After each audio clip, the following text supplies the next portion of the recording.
सच्चिदानंद भगवान की जय। बोलो जी भाई सब संतन की जय।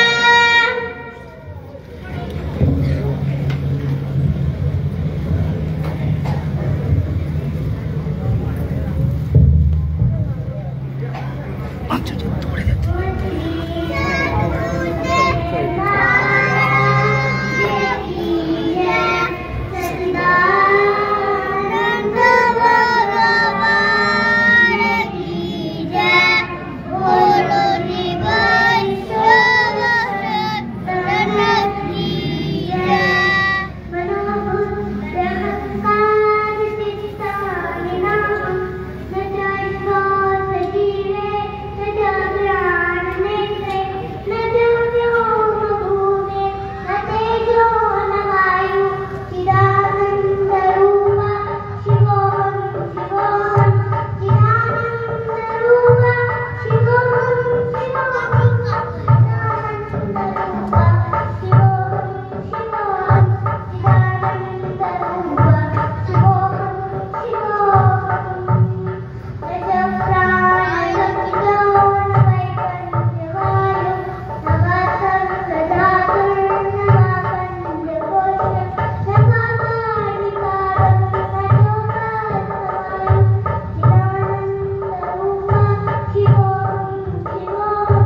महामोहतं कुञ्जजासुवचन्द्रवीकरं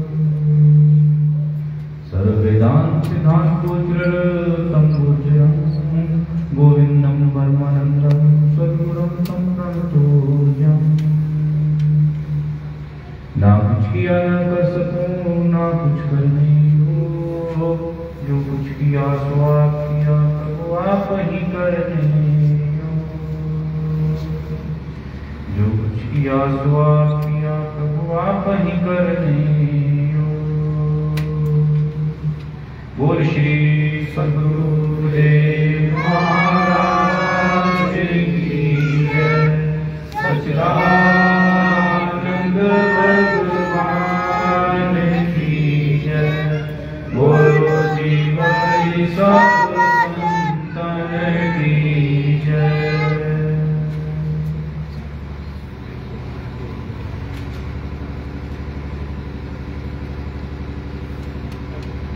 प्रभु प्रेम सज्जनों, गुरु महाराज के चरणों में बारंबार कोटि कोटि प्रणाम।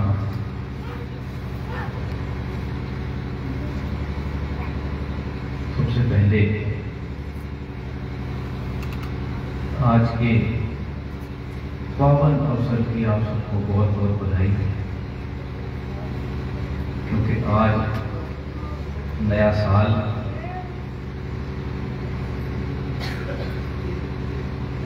कहने को आज नया संवत 2082 शुरू हुआ। चैत्र शुक्ल प्रतिपदा शास्त्रों के हिसाब से पौराणिक दृष्टिकोण से बहुत महान दिन, क्योंकि पुराणों की दृष्टि से समझें तो बहुत प्यारे लेख शास्त्रों में इस दिन के हैं। उनमें से सबसे मजेदार बात है कि इस दिन ब्रह्मा जी ने सृष्टि रची और लोग इस दिन को इसी ख्याल से मनाते भी हैं कि इस दिन सृष्टि रची गई। पर हे प्रेमी, उसका विज्ञान, उस बात का अर्थ कुछ गूढ़ है। जिस दृष्टि से हम सब इस दिन को मनाते हैं, मनाने का तरीका विज्ञान के कारण, पर समझ पौराणिक है।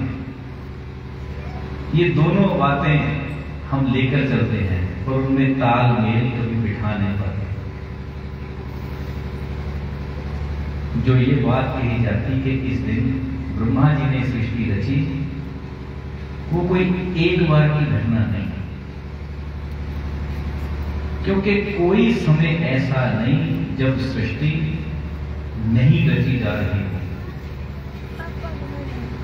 तो सदा से है, निर्माण सदा ही हो रहा, विध्वंस सदा ही हो रहा। कोई एक समय तो ऐसा आता नहीं। फिर यदि कहो यही दिन क्यों, हे प्रेमी, इसके पीछे की कहानी बहुत गूढ़ और विचार करने में बड़ी सूक्ष्म है। आप लोगों ने देखा होगा कि जो आज का दिन है, तकरीबन पूरे भारतवर्ष में ये अलग अलग नामों के हिसाब से मनाया जाता है। और कुछ लोग इसी दिन को 10 से 15 दिन आगे पीछे भी मनाते हैं। तकरीबन 14 मार्च से लेकर 13-14 अप्रैल तक पूरे भारतवर्ष में नया साल मनाया जाता है। 14 मार्च से 14 अप्रैल का अर्थ मोटा मोटा ये है कि ये जो तिथियां पड़ती हैं वो इसी एक महीने के इन्हीं 30 दिनों के बीच में पड़ती हैं। और उन सब तिथियों में से चैत्र शुक्ल प्रतिपदा के दिन सबसे ज्यादा राज्यों में नया साल के रूप में मनाया जाता है। कारण, इसका कारण कोई तरीकों की, कोई और चीजों की गणना नहीं है। ये किस चीज की गणना है? ये ऋषियों ने सबसे बड़ा बदलाव दो जगह देखा, प्रकृति में और मानव चेतना में। जहां चलकर ये दोनों बदलाव जिस दिन, जिस स्थिति को ये बहुत बड़े स्तर पर देखे जाते हैं, उसे नया साल करके मनाया जाए। ये मोटे मोटे अर्थों में समझने की बात है।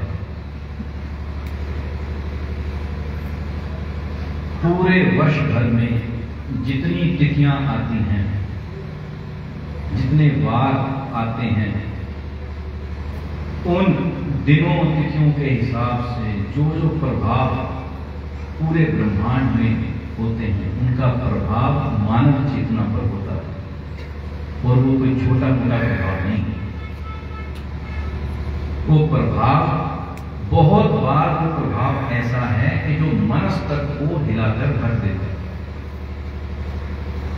इसके कुछ प्रमाण यदि आप देखोगे, किसी पागल खाने में जाओ तो उन लोगों को जो उस पागल खाने में रहते हैं, उन पर पूर्णिमा के दिन पर बड़े जबरदस्त प्रभाव देखने में आते हैं।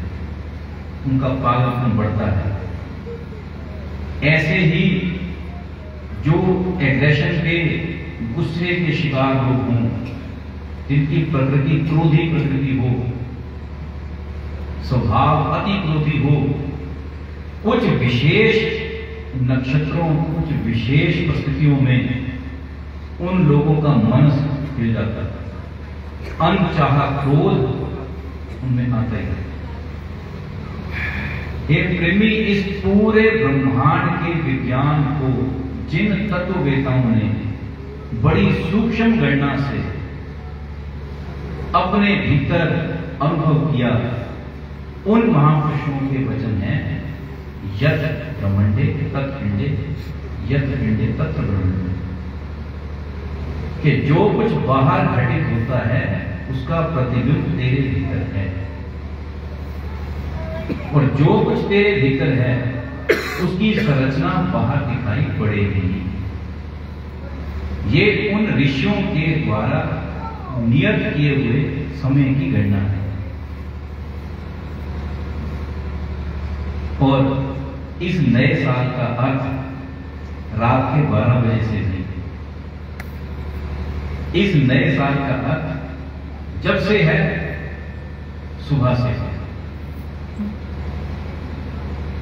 ये वो नया साल नहीं कि रात 12 बजे तो तुम पटाखे चलाओ। जैसे ही सूर्योदय हुआ, प्रतिपदा की तिथि आई सूर्योदय के साथ, तो कहा गया नव वर्ष आ गया।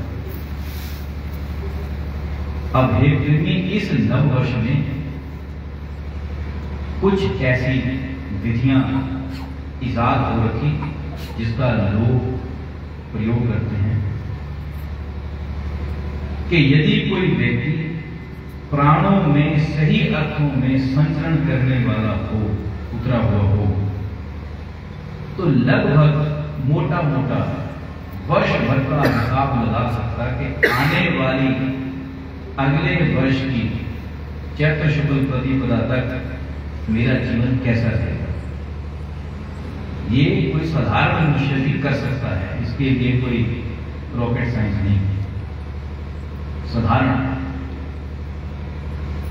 और दूसरी बात, सनातन के जो जो भी पर्व हैं, उनकी एक खासियत है कि उनका संबंध कभी भी केवल गणनात्मक नहीं है। उनका संबंध मात्र कितना है कि कोई व्यक्ति अपनी मुक्ति के लिए कैसे सटीक उपाय कर पाए। सनातन की पूरी देन इस विषय पर है, क्योंकि भारतवर्ष ये पुण्य भूमि, ऋषि भूमि, यहां यदि किसी व्यक्ति ने कोई खोजबीन करी कोई सूक्ष्म दृष्टि पैदा करी तो वो किसी को ठगने के लिए नहीं, किसी को ठगने के लिए नहीं, केवल इसलिए कि जन साधारण अपनी मुक्ति के लिए स्वयं कुछ कर पाए, ये ऋषियों की सदा से देंगे और कोई उनका पीछे प्रलोभन नहीं। एक अंग्रेज अपने स्मरणों में लिखता है, लगभग सन 1752, अब पूरी तरह मुझे साल याद नहीं, तो उसमें वो लिखता है कि उनका भारत में कुछ क्रांतिकारियों के साथ भिड़ंत हुई, लड़ाई हुई, कुछ विरोध हुआ, तो उसके शरीर का कोई अंग काट दिया गया, समझते कान या नाक कुछ उनका सा काट दिया गया। तो उस व्यक्ति ने एक बड़ी सराहनीय बात लिखी, कहता है कि भारतवर्ष में उस समय में ऐसे साधारण नाई थे कि जब हम उसके पास पहुंचे उसने वो अंग हमसे मांगा, मैंने दिया और उसने वो दवाई लगा के सिर दिया, कुछ हल्का फुल्का परहेज बताया और हमने पूछा क्या है, तो कहता है ठीक हो जाएगी। तो उसके कितने सालों बाद जब सर्जरी को मान्यता प्राप्त हुई कि विदेशों में सर्जरी होती है, यहां कभी किसी ने प्रचार नहीं किया कि यहां सर्जरी होती है, होती मतलब होती है। ऋषियों के लिए ये कोई बड़ी बात नहीं है कि होती है, वो कहते हैं हाँ है मतलब है, क्योंकि लोभी नहीं थे। जो लोभी थे उन्होंने हर चीज को कहा पेटेंट कराओ, हमारा है, हमने बनाया, पेटेंट करो। पर ऋषियों की देन ये थी कि जो है ये जनमानस के लिए है, ये कोई बड़ी बात नहीं। ये प्रेमी ऐसे बारीकी बुद्धि, ऐसे प्रज्ञा रखने वाले, ऐसे अंतर्मुखी ब्रह्मनिष्ठ ऋषियों ने जब बहुत बारीकी से गणना कर विचार किया, देखा, तो क्या पाया कि जो कुछ इस पिंड में विराजमान है वो ब्रह्मांड में दिखाई पड़ता है, और जो ब्रह्मांड में है उसकी झलक इस पिंड में है। अब सवाल था उसमें नाप तोल का कि जो बाहर बहुत बड़ा है और इस काया में शून्य का ही हिस्सा है, उसका अनुभव कैसे किया जाए। उसके लिए महापुरुषों ने अपने आप को जिस एकांत में उतारा, अब इस बात को ध्यान से सुनना और समझना, जिस एकांत में उतारा और उस एकांत में टिककर देखने का प्रयास किया, उसे आगे चलकर ऋषि ने कहा समय, और फिर समय को अनुभव के आधार पर बारीक से बारीक हिस्सों में बांटा। ये ऋषियों के एक और देन की बात आ गई। समय का अर्थ हम लेते हैं घंटे, मिनट, सेकंड, पर ब्रह्मनिष्ठ ऋषियों ने समय को मात्र सेकंड तक नहीं रखा, सेकंड के लगभग 10,000 में हिस्से से भी पीछे चले गए। उनकी गणना थी परमाणु, अणु, त्रिश्रेणु। परमाणु समय का लगभग कहूं 10,000 से भी बारीकवां हिस्सा। और मोटी गणनाएं क्या थी? पलक, निवेश। निवेश का अर्थ आपने जितने समय में पलक झपकी वो समय। ये फिर भी ये काम किनका था? जिन्होंने बहुत बारीकी बुद्धि से श्वास को थामकर अभ्यास किया। यहां मेरे कहने का ये नहीं कि महर्षि जन कोई साइंटिस्ट थे, वो तो उससे भी आगे की चीज पर मैं समझाना चाहता हूं उस बारीकी को जिसमें सब तत्ववेताओं ने एक तक अभ्यास किया। मूलतः मैं उस बात पर आना चाहता हूं क्योंकि वही प्रज्ञा हम सबके भीतर है। ये ऐसा नहीं कि ये उन्हीं ऋषियों में थी, आज भी हम सबके भीतर वो प्रज्ञा विराजमान है। जरूरत उसे जगाने की। जागती क्यों नहीं? क्योंकि जिन ऋषियों की मैंने बात करी उनके जीवन में सबसे बड़ी प्राप्त करने योग्य चीज क्या थी? उनका एक अटल निश्चय है। जिस लक्ष्य को लेकर वो खड़े हुए वो आजीवन उस पर अभ्यास में डटे रहे। हे प्रेमी, तेरे पास वो एक निश्चय है ही नहीं। तेरे पास एक निश्चय नहीं, तेरे पास बहुत कुछ है। आज तेरा ध्येय कुछ, कल कुछ, परसों कुछ। आज कुछ चाहिए, कल कुछ चाहिए, परसों कुछ चाहिए। हर समय कुछ नया चाहिए। और कैसा चाहिए? जैसे जैसे मन के भाव बदलते गए वैसा वैसा चाहिए। भक्त कौन, ऋषि कौन? जो एक पर टिक गए। गुरु महाराज एक वचन बहुत कहा करते थे, लगभग हर प्रवचन में वो बात फरमाया करते थे। कहते गुरु महाराज का ज्ञान क्या है? तो गुरु महाराज उसका जवाब दिया करते थे, एक मेवाक्षर यस्तु गुरु शिष्य प्रबोध। कहते मात्र एक जिसका गुरु महाराज अपने शिष्य को बोध देते हैं।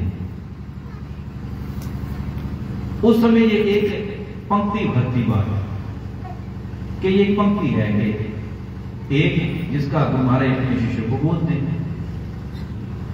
पर ये प्रेमी अनुभव ये बताता है एक मेवाक्षर। यही बात यदि भगवान कृष्ण कहते हैं तो यही शिव भी कहते हैं। यही बात नानक भी कहते हैं, महावीर भी कहते हैं। एक और एक के साथ अगला शब्द क्या है?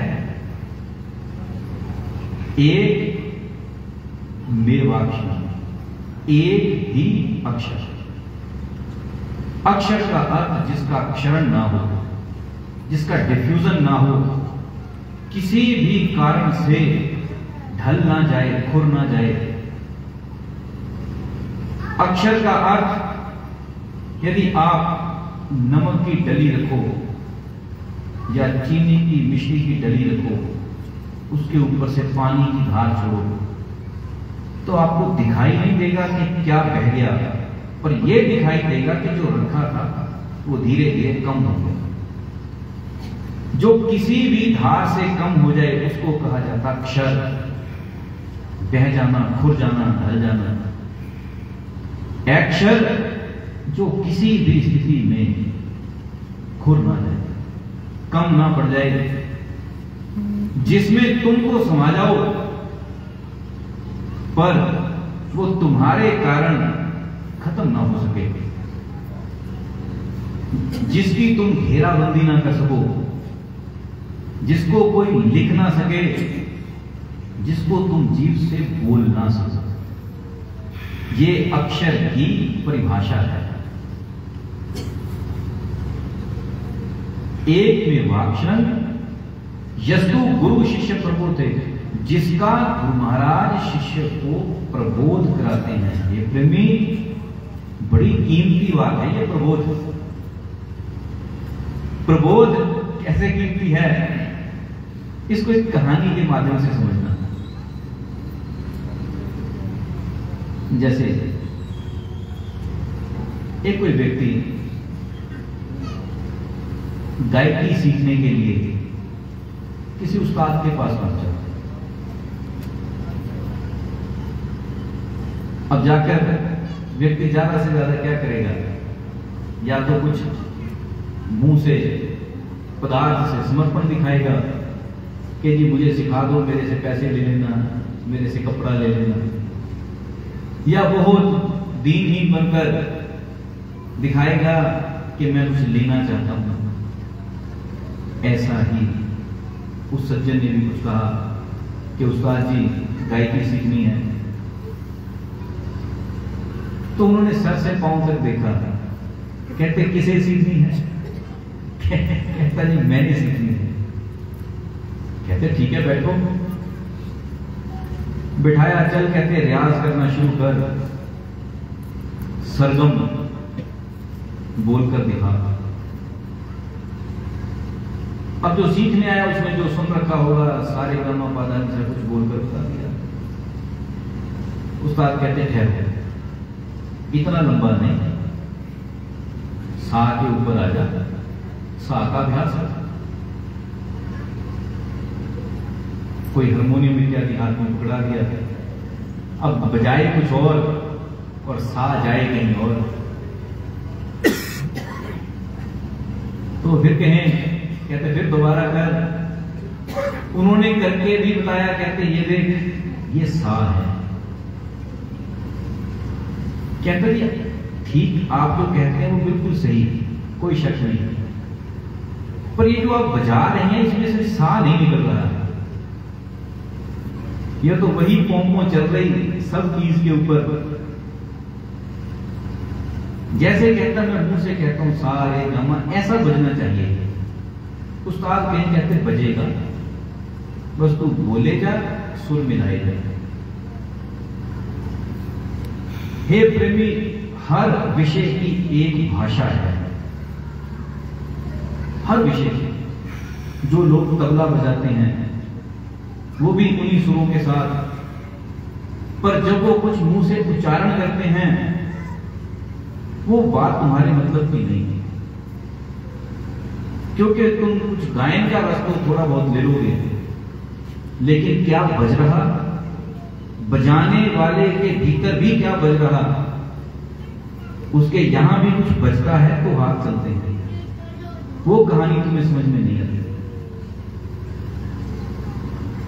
अब चेला कहे, कहता जी मैं मुंह से बोलता हूं ऐसे ही सुर निकले। उस्ताद कहे, कहता तू बस अभ्यास कर, बजेगा। कहता जी कब बजेगा? उस्ताद कहते जब किसी के 9 महीने अभ्यास करते करते हो जाएंगे तो इस बाजे से सुर अपने आप निकलते हैं। कहता जी क्या मेरे साथ भी होगा? कहते बोले 9 महीने की यह सिद्धि है। खैर अभ्यास में लगाए रखा। चेला भी उस बात को भूल गया, श्रद्धा से अभ्यास किया। जब समय हो गया तो उस्ताद कुछ गाए, वो साथ में बजाए।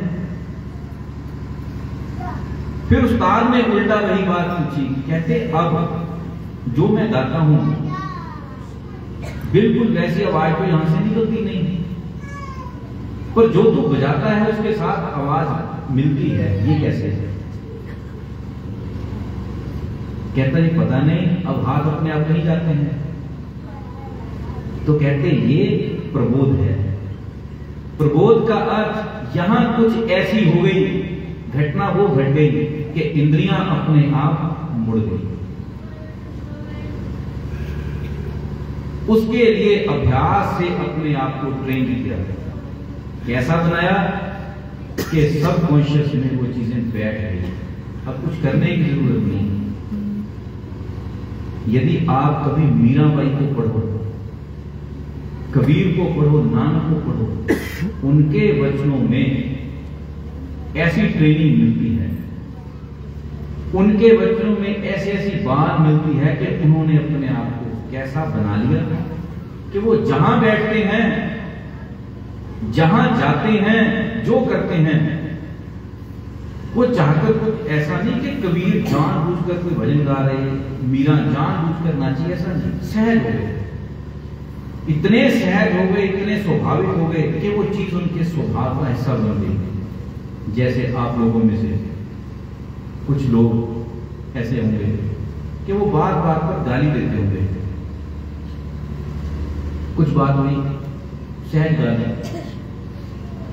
गाली, उनको पता ही नहीं लग रहा यदि कोई उनको कहे भी कि भाई तुमने इतनी लंबी तो बात ना करी, जितनी गाली दे दी, तो कहेंगे अच्छा मैंने गाली दी। क्योंकि जब चीजें उनके सबकॉन्शियस का हिस्सा हो गई तो पता ही नहीं लगा कब गाली बाहर आ गई। तुम इतने अभ्यस्त हो गए कि वो गाली तुम्हारे जीवन का हिस्सा हो गई। इसे कहते हैं अभ्यास। पहले क्या था, जब किसी को गाली देते सुना तो एक आध बार, 2 बार, 3 बार, पर देते देते देते देते इतनी हो गई कि वो यहां बैठ गई। जिस दिन तुम्हारी सोच से परे वो शब्द बाहर आने शुरू हो गए, ये प्रबोध का भाग है। वो तुम्हारे इतना गहन में उतर गया कि तुम में और उस गाली में कोई अंतर नहीं रहा, तुम उसका भाग हो गए। इसके लिए वेद कहते हैं यस्तो गुरु शिष्य प्रबोध है। गुरु शिष्य को कभी मुंह से कुछ कहने को नहीं कह रहा, हाथ से कुछ करने को नहीं कह रहा, गुरु प्रबोध दे रहा है। गुरु का अर्थ है कि शिष्य जहां है उसको प्रबोध में उतार दिया। जैसे बुद्ध, उनके जो गुरु थे अलाता राम, किसान आदमी,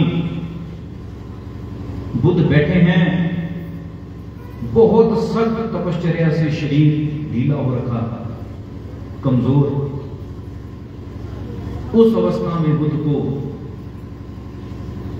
जब पूछा, कहते क्या चाहते हो? बुद्ध कहते शांति। तो अलाता राम कहते कि शांति ही चाहिए, तो ऐसी शरीर की दुर्दशा क्यों? शांति चाहिए तो शांत हो जाओ। अब बुद्ध के लिए ये स्वाभाविक शब्द इतने भारी थे क्योंकि बुद्ध ने इसी शांति के लिए पता नहीं क्या से क्या कर रखा, लेकिन प्राप्ति ना हुई। और जब अलाता राम जैसा साधारण किसान ये कहता है कि शांति चाहिए तो शांत हो जा, और ऐसे कह रहा कि जैसे इसके लिए तो कुछ खर्चा करने की जरूरत नहीं, तो बुद्ध कहते जी शांति ही चाहिए। तो गुरु महाराज कहते ठीक है। और गुरु भी कैसा, कंधे पर हल चढ़ा रखा और पूछ रहा क्या चाहिए? शिष्य परम तपस्वी, वो कहता है शांति चाहिए। कहते ठीक है, ले ले फिर, और क्या चाहिए? झगड़ा किस बात पर? तो उन्होंने अपना हल इत्यादि नीचे रखा, पास बैठ गए। चल कहते ध्यान रखो, शांत हो। अब गुरु के लिए ये शब्द बड़े साधारण है, क्योंकि गुरु महाराज शिष्य को कहते ही नहीं है उतर जा। जब पार्वती पूछती हैं कि इस मनुष्य शरीर में सबसे कीमती चीज प्राप्त करने योग्य क्या है, तो भगवान शिव उसमें क्या कहते हैं? स्वयं का बोध। बहुत जबरदस्त शब्द हैं सनातन के, स्वयं का बोध। ये छोटी मोटी बात नहीं। हे पार्वती कहते स्वयं का बोध ही सबसे कीमती है। ऐसे अलाता राम कह रहे, कहते उतर जा, खुद में क्या है? शांत हो जा, नेत्र बंद कर, ध्यानस्थ हो। बुद्ध नेत्र बंद करने में तो सक्षम है, पर टिकना कहां है इसमें सक्षम है। तो गुरु महाराज उस समय पास पड़ी कोई कंकर पत्थर, कोई कंकरी से उठाई और एक वचन कहे, सख्त वचन कहे। कहते अब शरीर की इंद्रियों में किसी प्रकार की चलायमानता नहीं चाहिए, शांत हो। उस समय बुद्ध उनका उस समय का नाम नहीं था, नाम तो था सिद्धार्थ। वो पूछते हैं, कहते गुरु महाराज करूं क्या? नेत्र तो बंद कर लो, करना क्या है? गुरु महाराज कहते जिसने करना है वो शांत नहीं होता। ये प्रेमी, ये प्रबोध है। लोग समझते हैं गुरु महाराज कुछ दे दें तो ये जप ले, गा ले, पूज ले। गुरु का अर्थ प्रबोध। गुरु महाराज कहते यदि करना ही है तो शांत किसने होना? शांत होने का अर्थ तेरे में और एक मुर्दे में अंतर ना रहे। कुछ क्षण ऐसे घटित हो जाएंगे। कबीर उसको कहते हैं, जा मरने पे जग रहे मेरे मन आनंद, मरने पे ही पाइए पूर्ण परमानंद। कबीर कहते सही आनंद तो मरण में है। अब समस्या ये है, लोगों को लगा कि कबीर शायद मरने की बात कर रहे थे कि मरोगे तो कहानी घटित हो जाएगी। कबीर जीते जी मरण की बात कर रहे हैं। जीते जी मरण का अर्थ तुम हो पर तुम में वो मैं नहीं रही। तुम हो पर तुम्हारे भीतर वो तत्व हट गया जिसने तुम्हें तुमसे दूर कर रखा। गुरु महाराज एक बात समझाया करते थे, कहते कि जीव किस समय जागता है? जिस समय उसमें से मैं की बदबू हट जाए। ये बात थोड़ी गूढ़ है। जब उसमें से मैं की बदबू हटी तो तुम की खुशबू जाती है।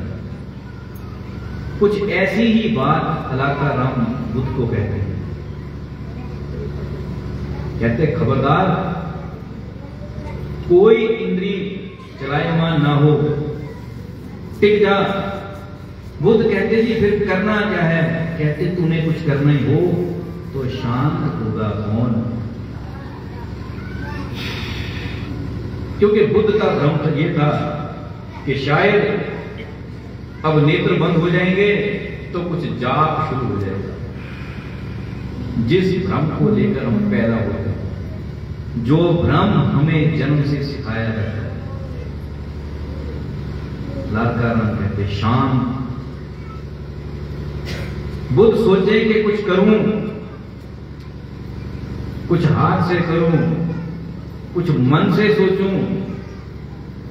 बुद्ध कहते, गुरु महाराज कहते शांत, कुछ नहीं, कुछ नहीं, कुछ नहीं। गुरु महाराज ने कंकर उठाया। जब देखा कि बुद्ध की आंखें हल्की सी हरकत कर रही तो कुछ कंकरी चुप हो दी। और वचन क्या कहे? कहते टिक जा। ये प्रेमी, ये प्रबोध है। प्रबोध का अर्थ तू टिक जा बस। एक में वाक्षण, एक ही वो अक्षर। यहां अक्षर से मेरा मतलब कोई अल्फाबेट मत ले लेना। 16 स्वर 36 व्यंजन जो उसकी बात नहीं है। ये फिर ध्यान रखना, अक्षर कोई ABC ना, ऐसा नहीं। अक्षर कोई लिखा जा सके ऐसा नहीं। यहां अक्षर का अर्थ ध्वनि सूचक। ध्वनि सूचक का अर्थ यह है, जिस समय भगवान शिव माता पार्वती के साथ तंत्र के विषय में चर्चा करते हैं, उस समय माता पार्वती को समझाते हुए जब नाद की बात कही तो भगवान शंकर वहां बड़े प्यारे अर्थों में क्या कहते हैं? कहते गूंज। ये प्रेमी, गूंज का अर्थ आप समझते हो। अब यदि मैं पूछूं कि गूंज का अर्थ क्या है, बताओ। दो परिभाषा क्या दी जा सकती? शिव के अर्थों में ईश्वर का अर्थ गूंज है। इसे परिभाषित नहीं किया जा सकता क्योंकि ये अक्षर है। गूंज का अर्थ वो ध्वनि जो तेरे प्राणों में समाई है, जो तेरे सर से पांव के मुट्ठे तक समाई है। पर इसे पकड़ेगा कौन? जो बाहर से जितना शांत होना शुरू हो जाए, जितना ज्यादा शांत हो सके, जितना शांत, जितना टिक सके, जितना ठहर जाए, क्योंकि ये ठहरे हुए की विद्या है, ये चलायमान की विद्या नहीं है, डावाडोल का काम है, स्थिर। और क्या सिर्फ शरीर नहीं, चाहे तेरा तन, चाहे तेरा मन, चाहे तेरी बुद्धि, सब स्थिर हो।